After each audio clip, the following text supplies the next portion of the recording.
3 years here in Pasir-Ris Punggol. Now, this election has been different from previous elections because we actually have a national crisis on hand. It's the most serious crisis I've seen in 40 years of public service. And we have to deal with it, and the world will be different at the end of this. At the same time, we know that there are issues which our residents are concerned about, their homes, their environment, education of the children, other things which we've heard. And we also need to plan for those things so that even though we have COVID-19, as we come through these, we should also address these other concerns of our residents. Well, our three new friends and these new candidates that we have, you're quite different. You come from very different backgrounds, and people have gotten to know you. We've had the press interviews, we've uploaded some stuff on various Facebook pages, social media pages, and people know about where you've come from. So, Sharael, you've had a significant private sector experience. Does that sort of affect how people ask you questions or what concerns they bring to you? Yeah, so it definitely does. My background in the private sector, and especially from an industry which is so impacted by COVID-19, I mean, from the aerospace industry.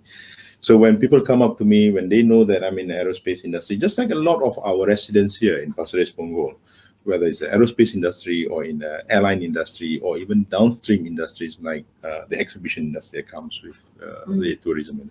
So a lot of the questions that have been fielded to me, have been asked to me, is about jobs and the impact of COVID-19 on the industry and my forecast of where the industry is at. I think if you peel the layers of the questions, it goes down to job security, about jobs and job security. I think that's the key questions the residents have been asking me.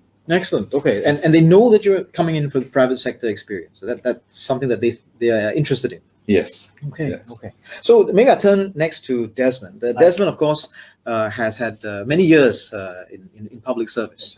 And people know this, Desmond. They clearly, it's been out there in the news. Yeah. Does it influence what they bring to you?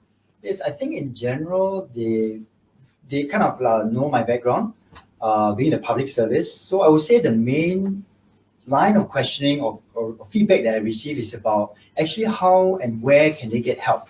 Where can the residents, especially during this COVID situation, I would broadly categorize into two main areas. One is actually financial assistance help. I think many of our residents as well as Singaporeans are affected by this. The other one is also, like what Sharael mentioned, is actually related to businesses, employment, and jobs. Right? I think many of our residents also either have lost a job or have their income significantly affected. So they are asking us to, hey, where can we get help from? I think these are the two main categories so far. Okay. Yeah. And now I turn to Ling. Ling, you've had a varied type of career, right? You have spent some time in the public sector, yes, but then you've also gone out into the private sector with your own business. That's right. So how does that influence what people bring to you? And actually also, how does it influence what you say to them? Well, actually, I've been volunteering here in Punggol for quite some time already. And I think people know about my background, which is actually running a social enterprise and caregiving. So a lot of the questions that people ask me is really about caregiving, about elderly issues. And also at the same time, I would say that it's quite interesting. People know that I'm dealing with a startup. And so there are quite a number of questions about what is it like, to start up a startup, and also at the same time, what is it like to sustain a startup?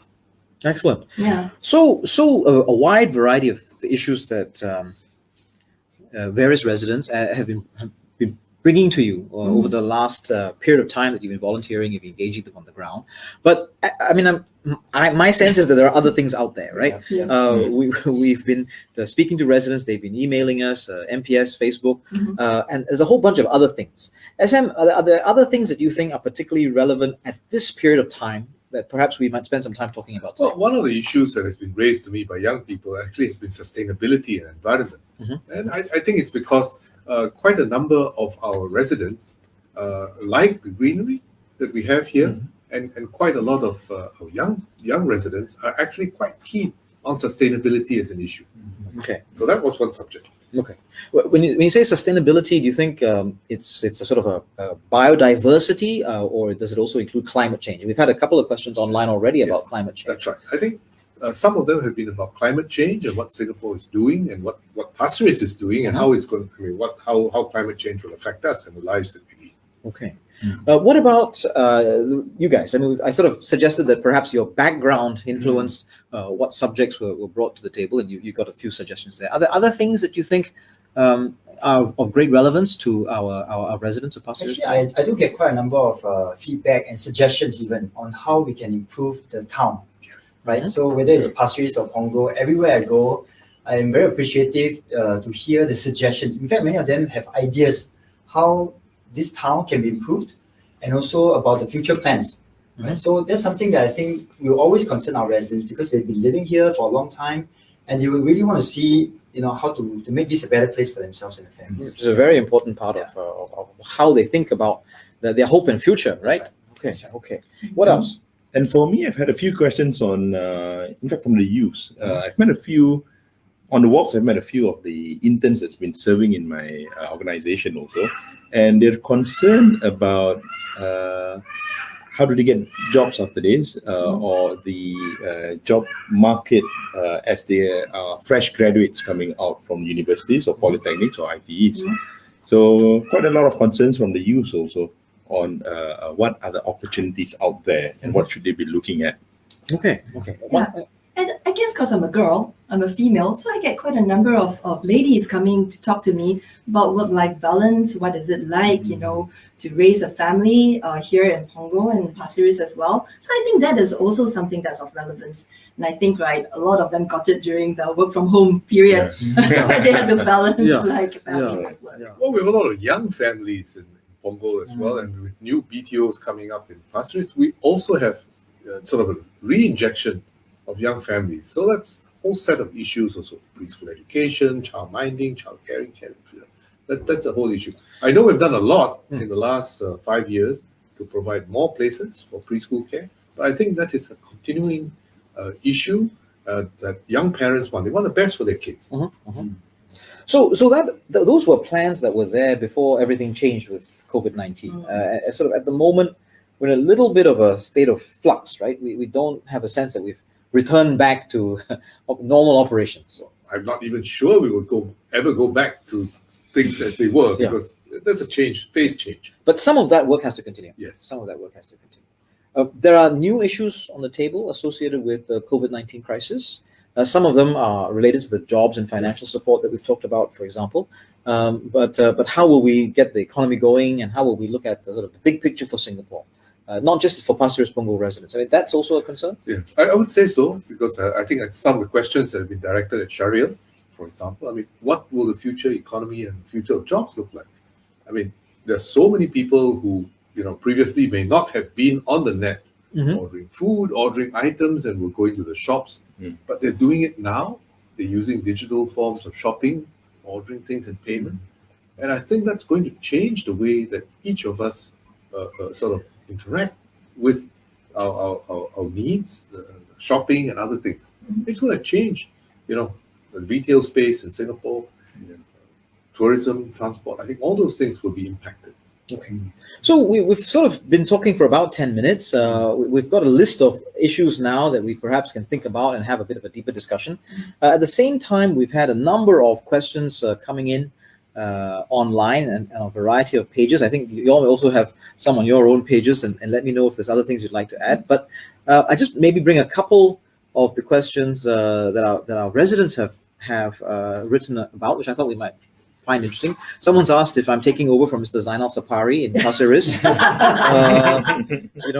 I know that in my first term, people confused Janil and Zainal, and but maybe actually one of the things we should talk about is how we will work as a team. Yes. Where we will go. I think it was Frankie. Frankie, thank you for your question. We will find some way to answer it tonight.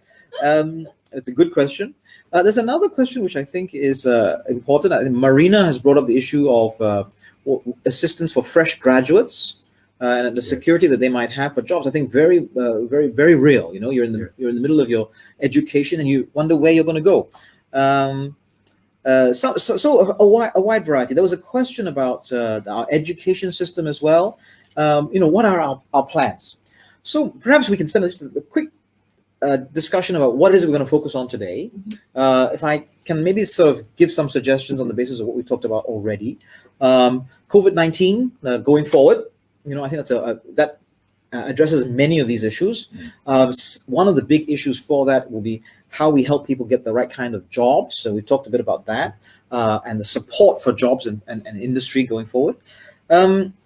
I think some of the issues around seniors that brought about one thing I think they're quite important. There's a wide variety of issues about seniors, but aging has been something that we've talked about for some time in Singapore. There are many different aspects.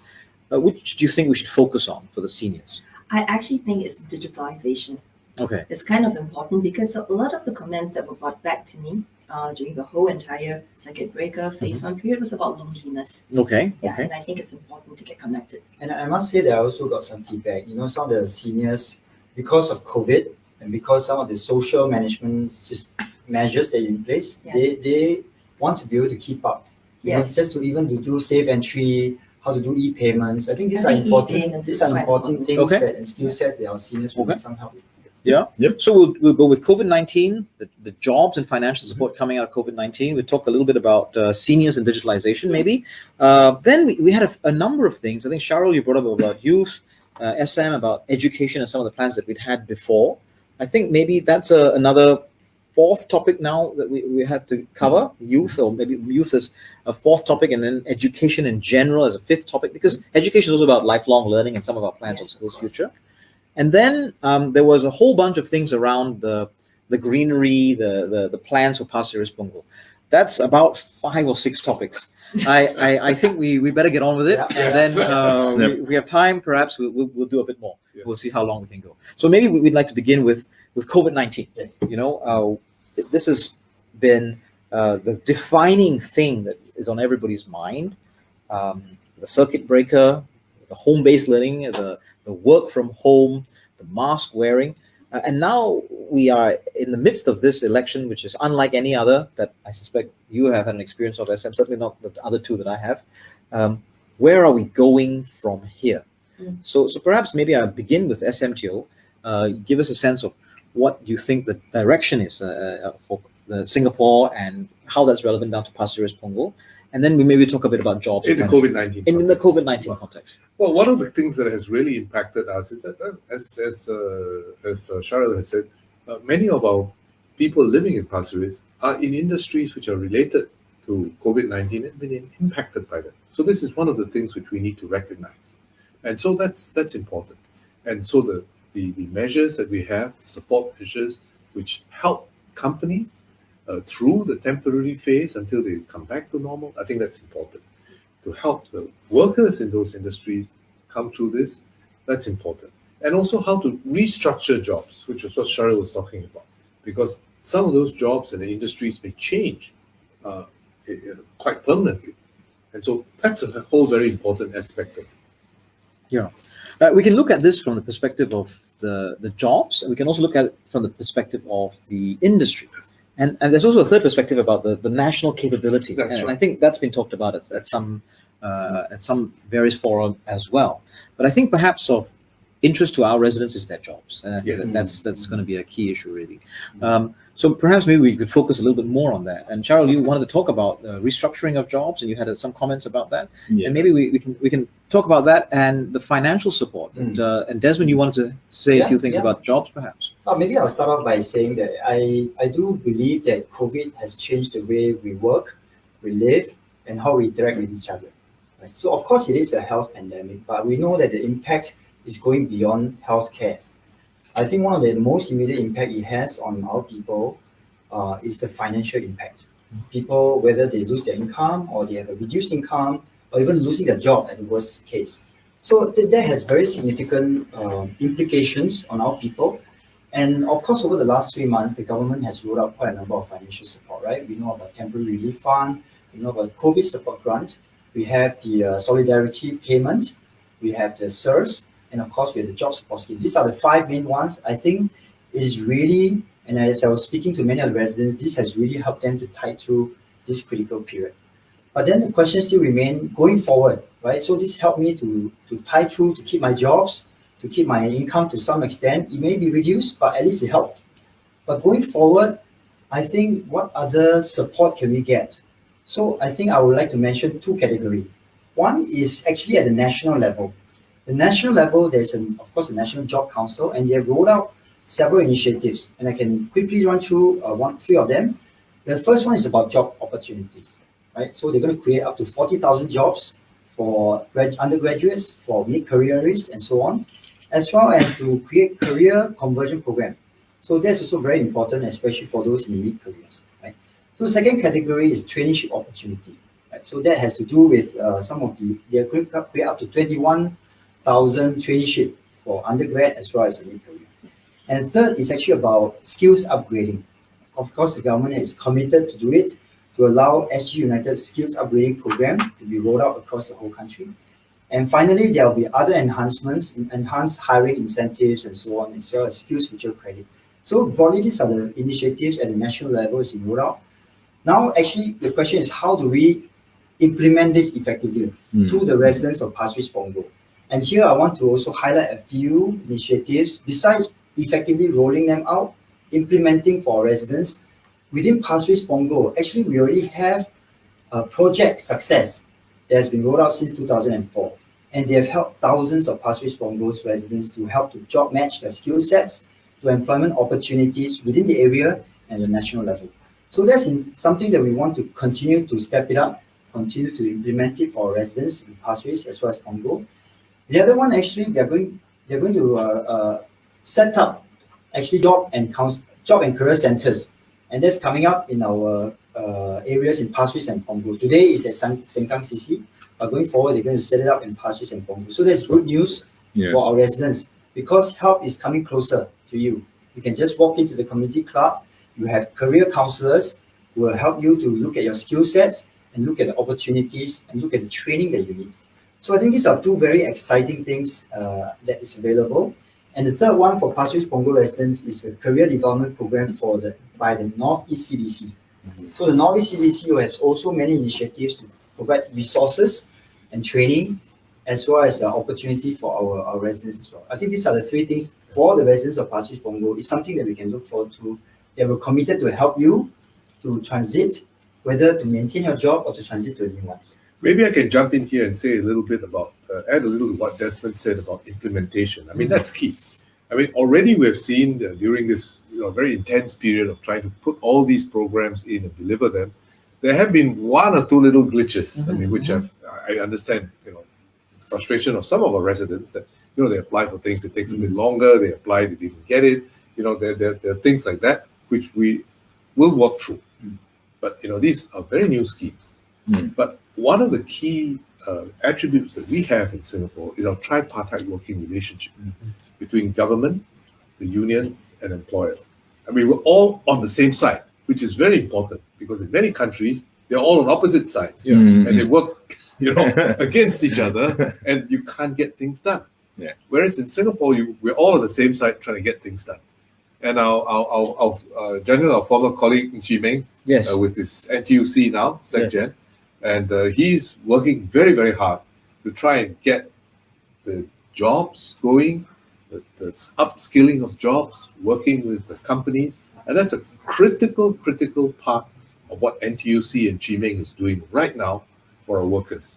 Absolutely, SM. And SM, if I may just build on that point, I've often found that when I've had to explain how we're able to get things done in Singapore in a number of areas to my counterparts overseas, I often end up explaining through the analogy of the unions and NTUC, because when the rest of the world thinks of unions, they think of something very, very different.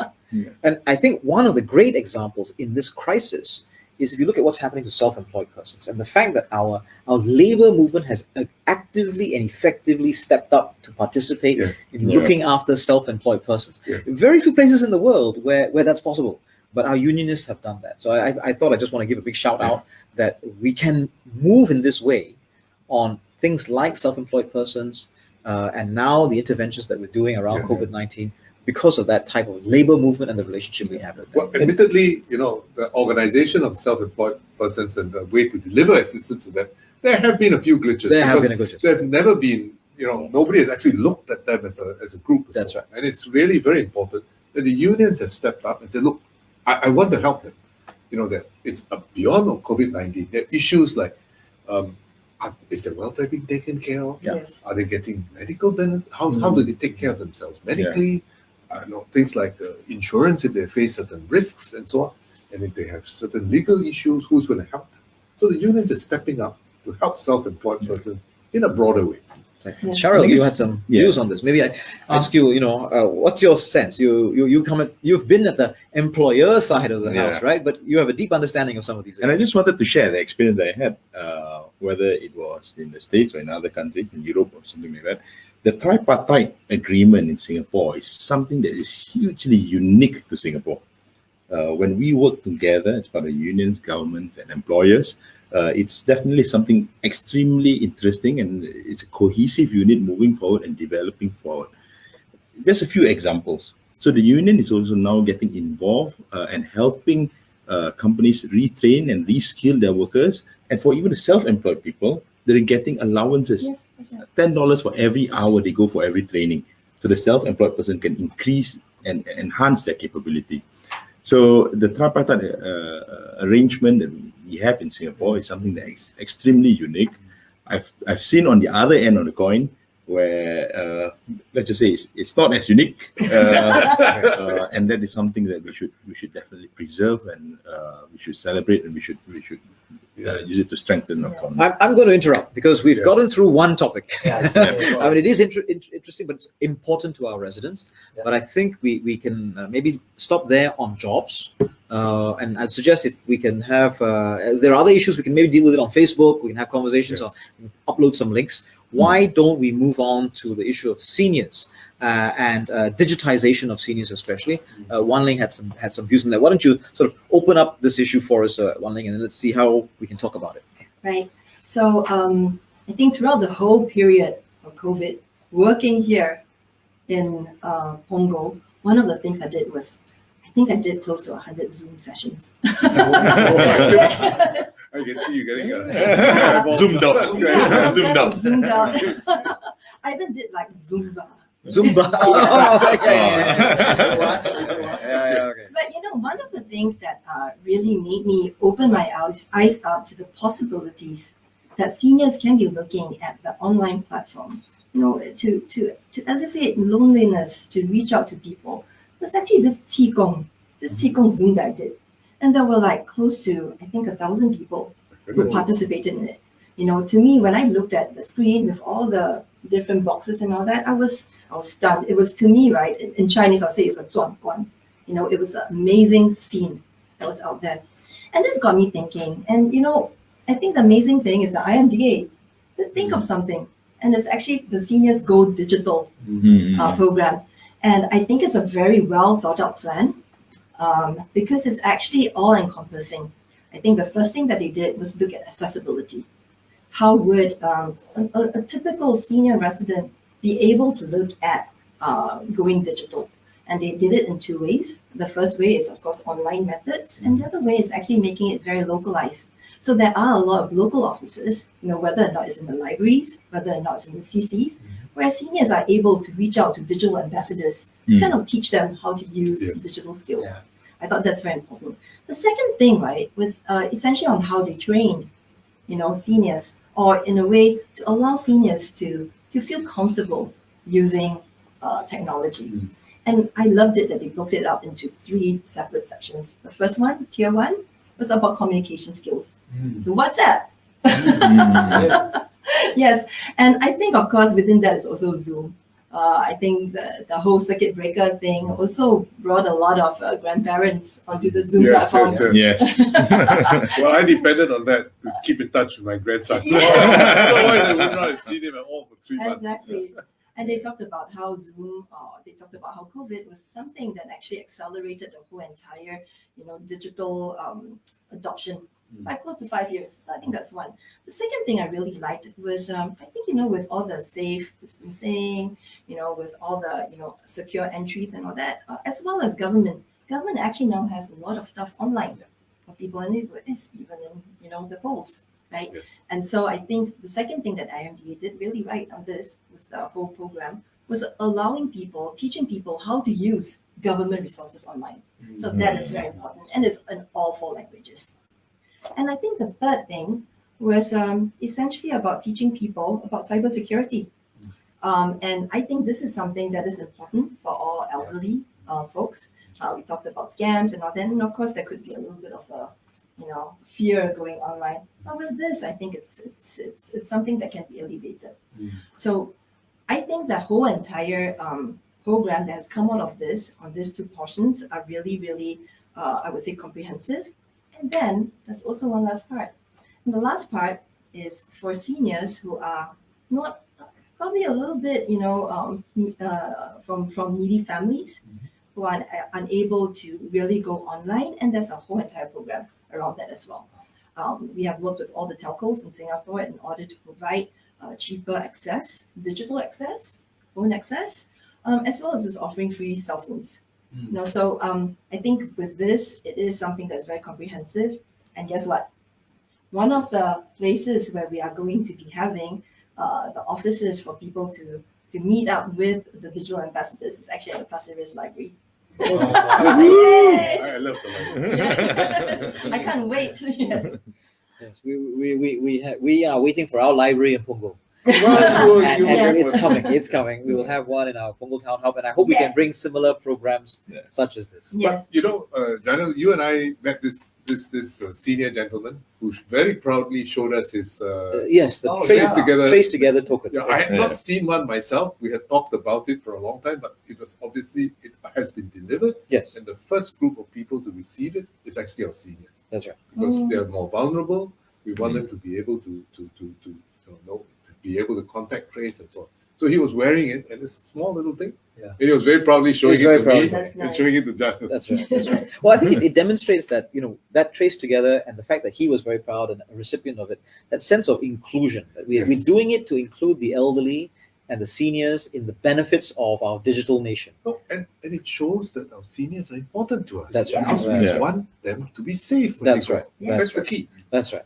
And that digital inclusion, the various things that Wan Ling's spoken about, it's something that we've been working on for some time. Yes. And our seniors actually are more than capable of getting involved. Yes, You know, more than It's capable. a mindset, it's a commitment to it, it's a commitment from everybody else that we will Exactly. include them, Yes. and it's a commitment from them that they will actively participate. Yes. And then it happens, right? 1,000 people on Zoom, can you imagine That's that? right. It's That's amazing. Maybe that's a good way then. I'm just going to move this along a little bit Okay. because otherwise Yeah. we're running out of time, you know. Yes. So it's a good way then to think about this issue of youth. And I think we had said that one of the topics we wanted to talk about was this sort of changing mindset around youth, and it links a bit because that changing mindset is about the opportunities to be created in the future, the digital issues, technological issues. I think Sharael, you put that on the agenda as it was, so I have to arrow you then to you asked, and now you have to answer. You know. So I think a lot of the conversations that I had with youth, in fact, we have a few Zoom sessions with our youth on what is their concerns and what are their worries as they're heading to the new economy. They started talking about, how do I get involved in Industry 4.0? How do I get involved in digitization? What does it mean for me? And especially when no one's hiring.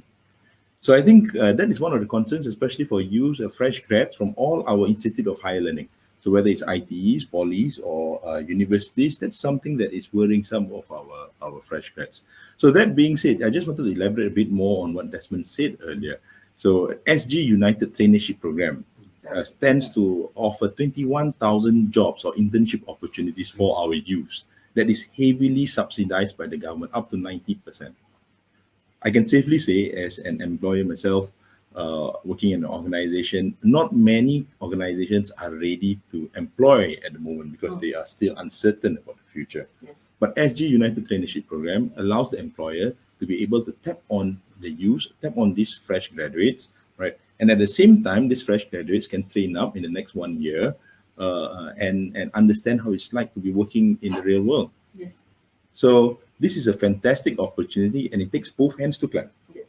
One, they used to apply and get on this SG United Traineeship Program, and two, the employers to also partake in this program and be involved in it. Yeah. So I think moving forward in this space is about us coming together and helping one another out as we go through this COVID environment. What's your sense? I mean, there's this issue of opportunities for youth in the next few years. I mean, people who are in training at the moment, people who are in their studies, their tertiary studies, they're worried about these opportunities. I mean, in a way, the headline grabbing is people who are in a job and at risk of losing it. But if you have not yet even started your job and you started along a path, will I still have this type of job? What's your sense in COVID-19? Are we coming out of it? Maybe SM, you give us a sense of what you think. Maybe is there going to be enough job creation? I mean, we talked a little bit about this earlier on, but particularly jobs for youth, because there are going to be jobs for all kinds of people, and people who are older maybe have a sense of where they can find the type of opportunity. But if you haven't started working yet, your fears are slightly different. Yes, quite so. Yeah. What's your sense? Well, I think our young people are fortunate compared to young people in many places in the world because we have spent a lot of time designing our education system. And in our education system, we try to make the education relevant and make our young people job ready when they come up. Job ready, world ready when they come up. So they come up with a range of skills, digital skills, communication skills, and in fact, skills to be able to operate in the region and in the world. So almost all our young people in our tertiary institutions, whether it's ITE, poly, universities, they actually have some opportunity not only to have internships, but in fact, all of them have internships, but they have opportunity to have internships abroad in the region. And that's quite critical because they come out world ready.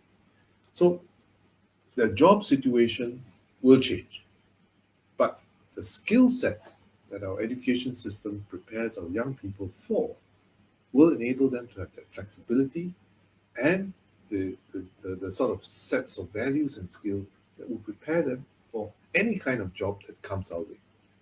And in the overall environment, I would say that Singapore continues to have key strengths built around trust, connectivity, and knowledge. And that's a very powerful selling point, I think, that EDB uses to convince investors to come to Singapore. Why investors do come to create jobs. But we as Singaporeans, especially the young people, must have that flexibility, the daring to go out and take these jobs, take them out of their comfort zone and go for it. And I think our young people do have that kind of skill and that kind of mentality and mindset. Education has always been a key part of every manifesto, national Yes. manifesto that we've made. It usually occupies a big chunk of our National Day rally. It's on people's minds. 3 generations of Singaporeans have had a sense that education can lift us up and create the future. But increasingly, we seem to be thinking more and more about what we can do about the earlier and earlier parts of education. We've now made very substantive changes to secondary schools, primary schools, and prior to COVID-19, we were in the midst of talking about the changes that we were going with preschools. But I would presume and hope that those would continue. I mean, despite COVID-19, we have to continue with these very fundamental opportunities that we have to create. When I was the Minister for Education,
credit.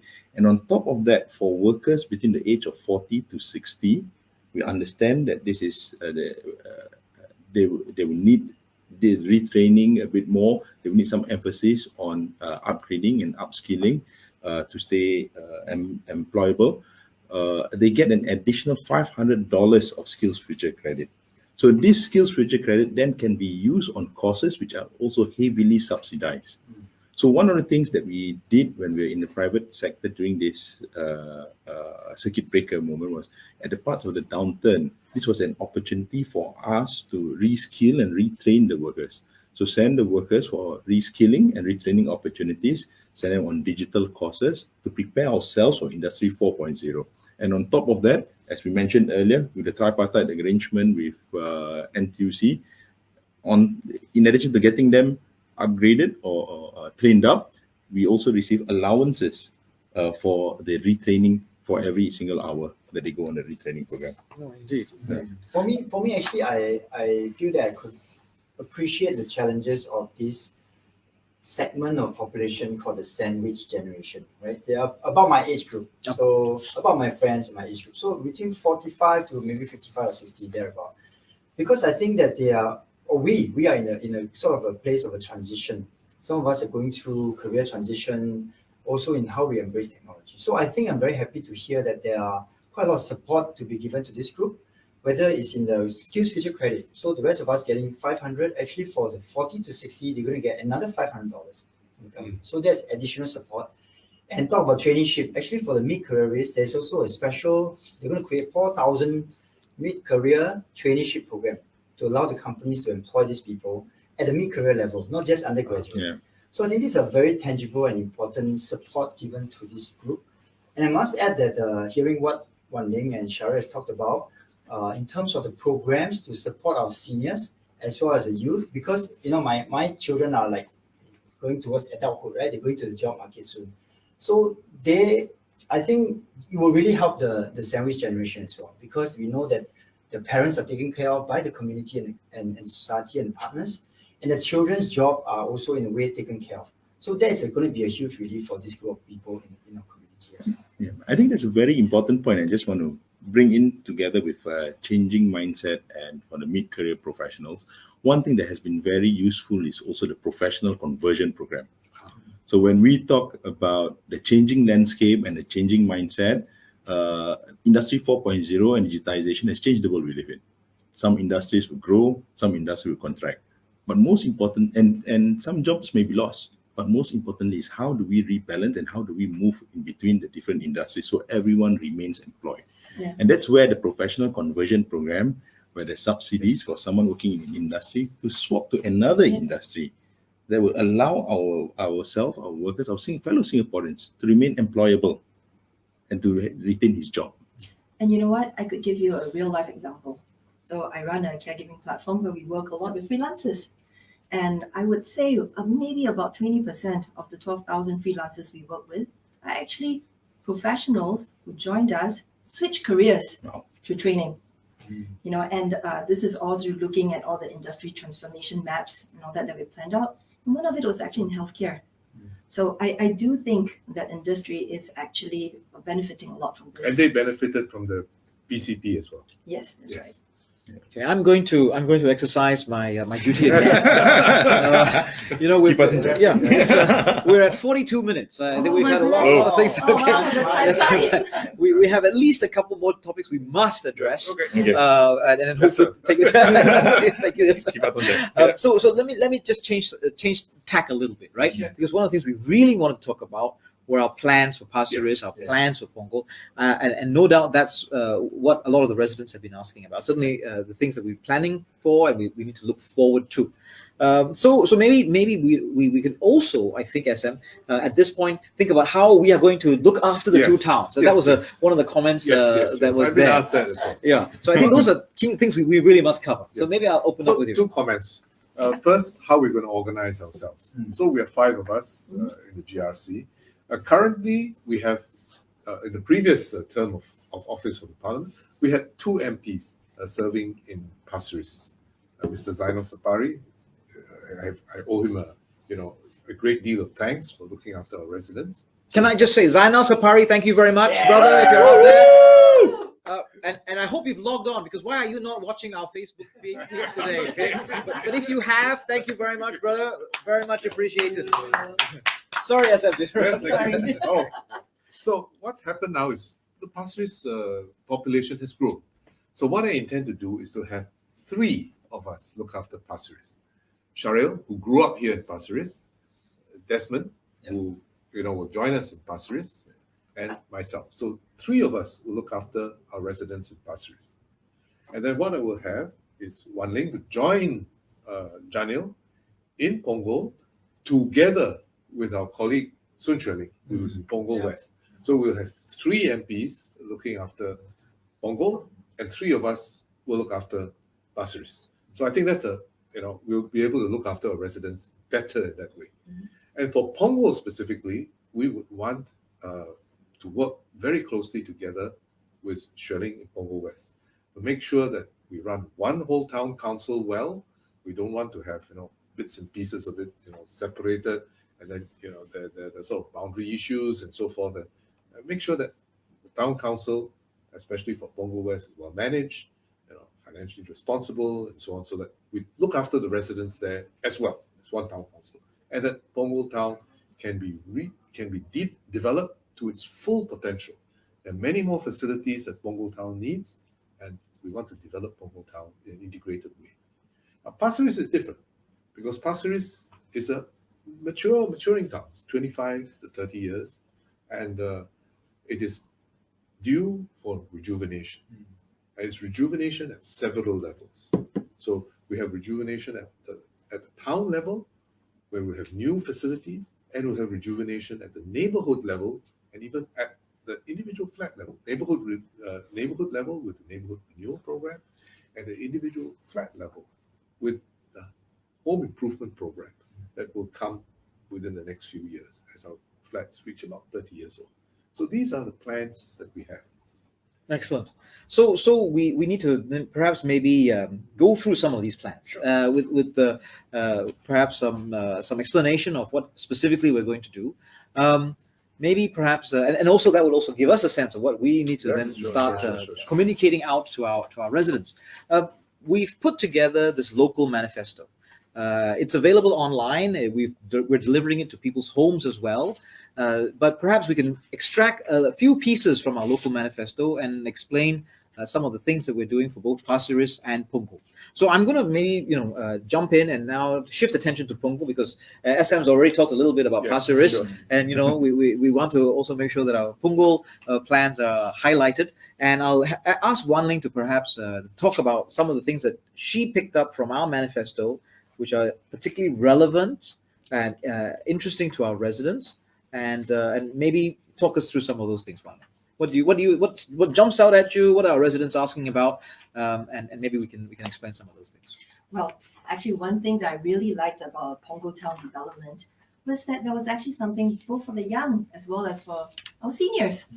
For the young, one of the things that we are going to have is actually our Punggol Digital District, or the PDD. Right? And within this itself, what was really cool about this is that it's going to be creating 28,000 more jobs in the area of ICT. Beyond this itself, we're also going to have our first university in Punggol. Yes. And that's the Singapore Institute of Technology. That's right. Yeah. And that, to me, is a rather interesting concept that we're going to be planning to have with the SIT. It's going to be together with a business hub. It's going to be with a business park, and that's the JTC Business Park. Yeah. And with this, you will be able to see how people will be able to translate whatever they learn in a university with real life, with companies and all that within the business park itself. So I do think that's going to be a lot of interesting and great employment opportunities there. And for our residents, that's on page 22 and 23 of the manifesto that we've been sending to you. That's right. So maybe we can ask the team to pull up a visual of pages 22 and 23, and then we can show our residents what the manifesto looks like. But if you're not sure, as I say, it'll be brought to your doorstep, or may already be at your doorstep, and you can. Well, that's the Punggol Town Hub. Punggol Town Not Hub. quite the Page picture. That was 22 21. and Next page. Next page. The next bit we are. We can. Well, we're bringing it to your doorstep. It's available online as well, and it has quite a lot of nice graphics. But maybe the other one that I could ask our team to bring up is one of the maps, and perhaps the map of Punggol gives you a nice sense of where we're going.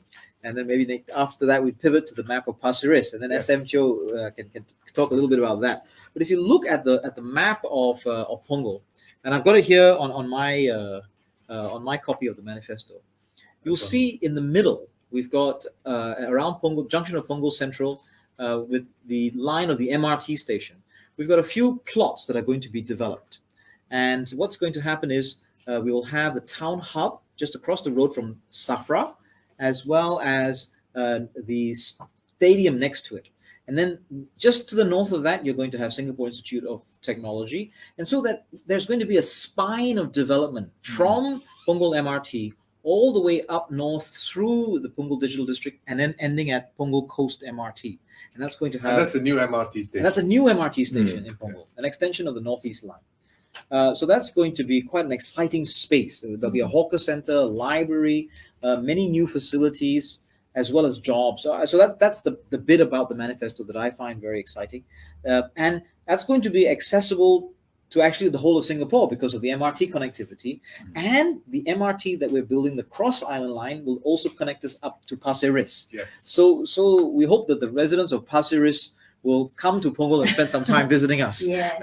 We have lots of facilities there. And the other way around. We'll get to that in a minute. I just want to make a plug that we have lots of good food in Punggol as well, and some good crap. So on that note, if they got onto the train and went in the other direction to Pasir-Ris, what would we have to look forward to, Rob?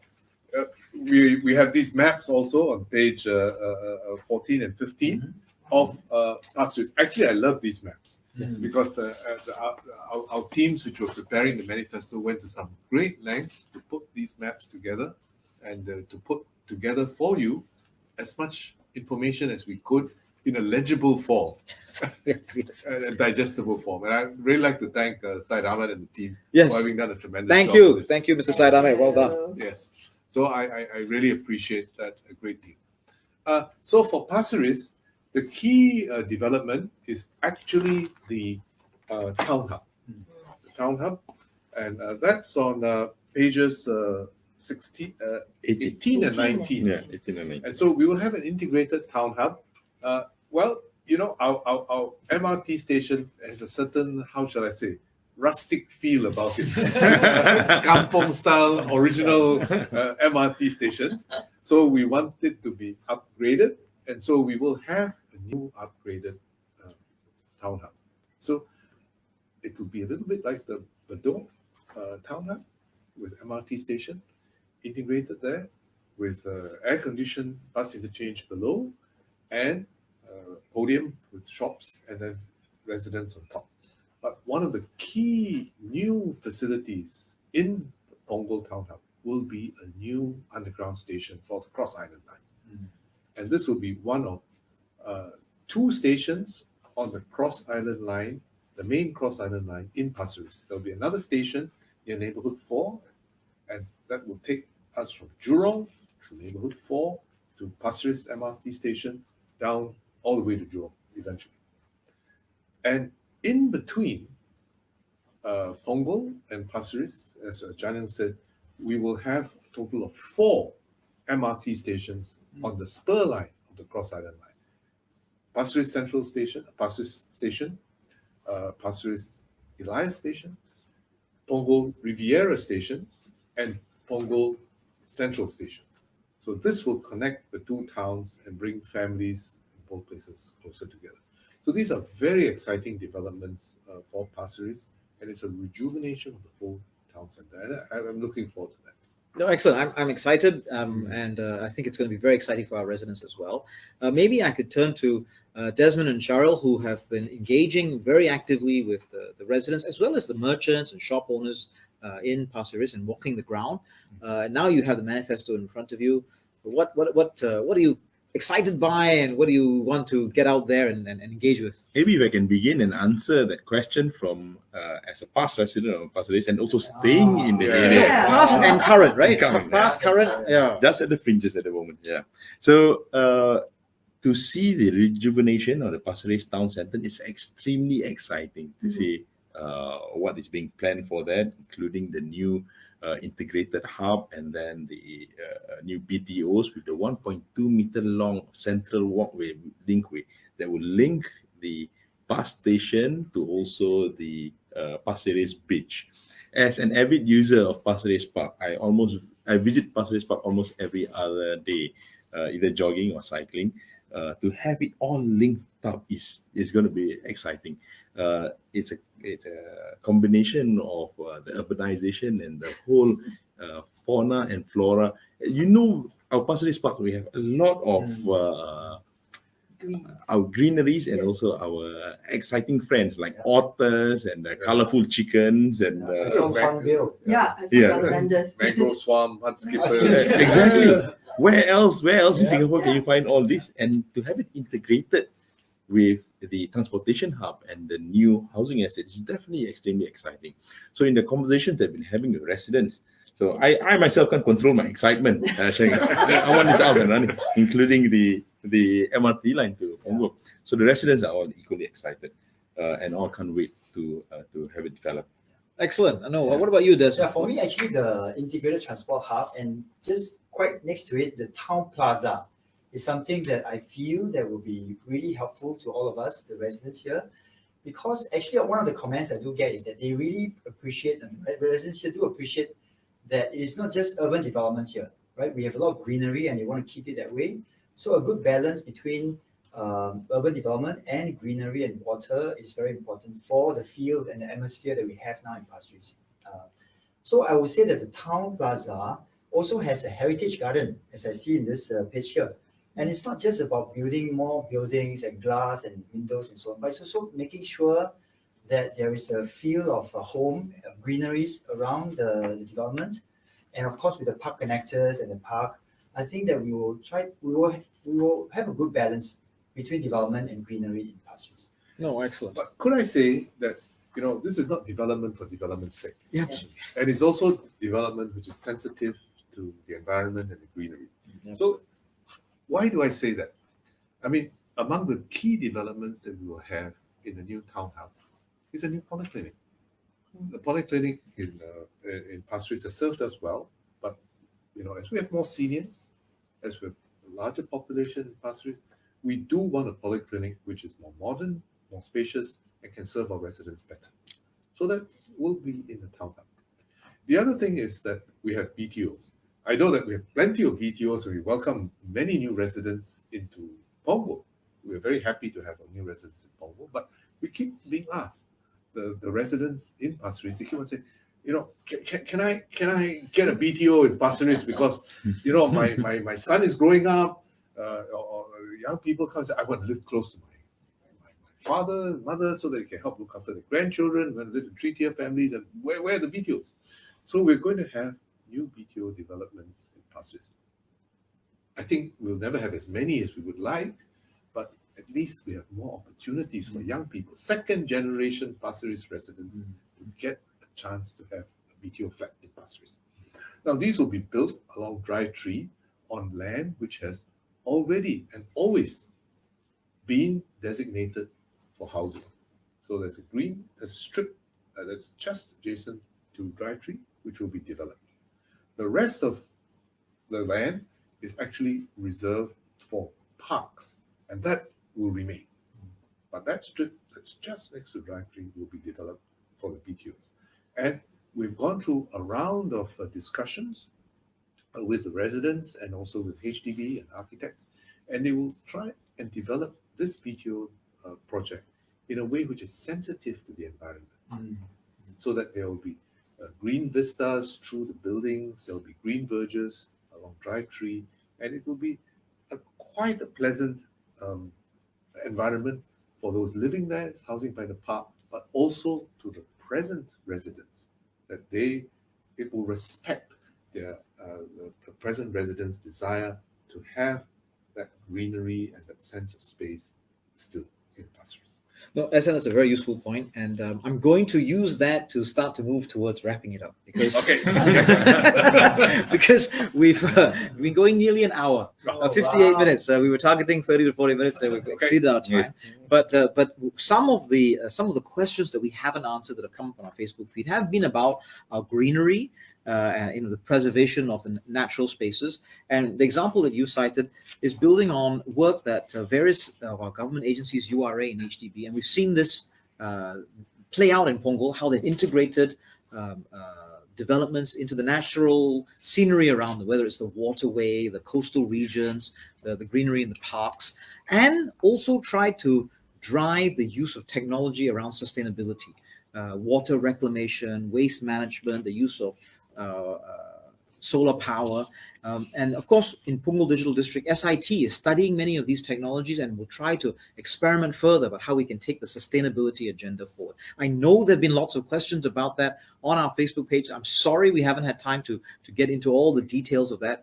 Perhaps we now need to start organizing a second session like this. And perhaps those are some of the topics we can talk about, whether it's within the campaign or at a later stage. These are important issues.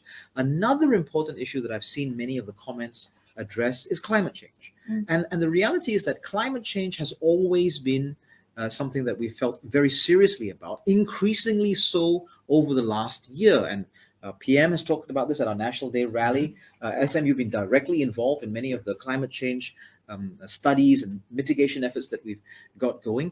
Again, I think it's a huge subject. It's close to my heart as well as many Singaporeans, and I'm sure all of our team. Perhaps, again, something that we have to take up at a later stage. Personally, I think perhaps it's something that we have to go into some depth, and it's not the kind of thing you can go into depth in a sort of rally in the midst of lots of questions coming up. We really want to get into the nitty-gritty details, and it is an important topic.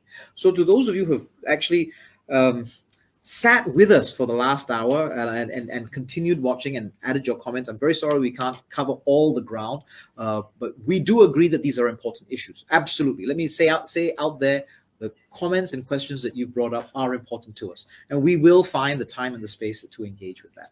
So perhaps I let all of my colleagues, my comrades have a last pitch, a last comment. We'll end with SM Teo, and then we'll call it a day there. So I'm going to go with Sharael first, then Desmond, then Ling. I'll say a few words, and then perhaps SM, you can close out for us. So maybe give Sharael your last 30 seconds worth of commentary. So for me, I guess I'm extremely excited to work with the residents of Pasir-Ris Punggol to build Pasir-Ris Punggol to be the best home for families to live in. Excellent, Sharael. Thank you. That really was 30 seconds, very, very sharp and short. So we're going to have Desmond next. Go for it, Desmond. I'm going to spend a lot of time trying to get to know the residents. I'm not a Pasir-Ris boy like Sharael, right? But I'm determined to get to know the residents. I'm going to listen well. I'm going to learn fast. I'm going to work hard. Thank you. Wow, that was also very short and sharp. Listen hard and listen well, learn fast, and work hard. Listen well, learn fast, work hard. I think we have to have a T-shirt with that, right? That's like, your other slogan was what? House by house, block by block, resident by resident. I think I can see where you're going. You're starting to come up with a certain trend like this. Okay, excellent. So now, Ling, what about you? I'm somebody who's very energetic. I will hit the ground really hard. I want to listen to all your stories, and I want to support you through this. Wow, okay, excellent. Well, another short, punchy line. So for me, I'm Janil Puthucheary. Thank you very much for tuning in today, or I was just tuning in and showing I grew up with television, for logging on today and sitting with us as we've had this webinar. It won't be the last time we do this, and it won't be the last time we tackle these very, very important subjects. We know this is close to your heart, the residents of Pasir-Ris Punggol GRC, and this team will work for you. Together with you, we'll build better homes in Pasir-Ris and Punggol for you and your families. I'm going to leave it to SM Teo Chee Hean to close out this evening's session. And thank you very much for staying with us throughout this last 1 hour. SM Teo, please. Yes. Well, dear residents, thank you very much for joining us. I'm really very excited to work with this team. We had a very good team in the last GRC, and we'll continue to work with our team here and together with Ling in Punggol West to deliver the best possible homes for you in Pasir-Ris Punggol. Now, this is a new experience for me because I've never done a rally in my 7 general elections in this way before, so it's unconventional. But I would like to do something a little bit more conventional to end the rally. And what we usually do at the end of the rally, when we finish, is we all join hands and we take a bow. So now we're not even allowed to join hands, right? We cannot hold hands. So I would like to ask my teammates and myself to just take a bow to the audience. Okay. But SM, just before that, we'll do it on a count of 3. But before that, can I just give a great big thanks to all our team that's sitting behind thank the you. cameras and behind Thanks, guys. Thank you very much for Thanks, putting this guys. together. Really appreciated it. And so then I think now we really have to And end. of course, thank you very much to all our residents for having joined us today. We hope that we can have your trust and support. Please vote for us so that we can work with you. Ready, team? Yep. 1, 2, 3. Let's take a bow. Thank you.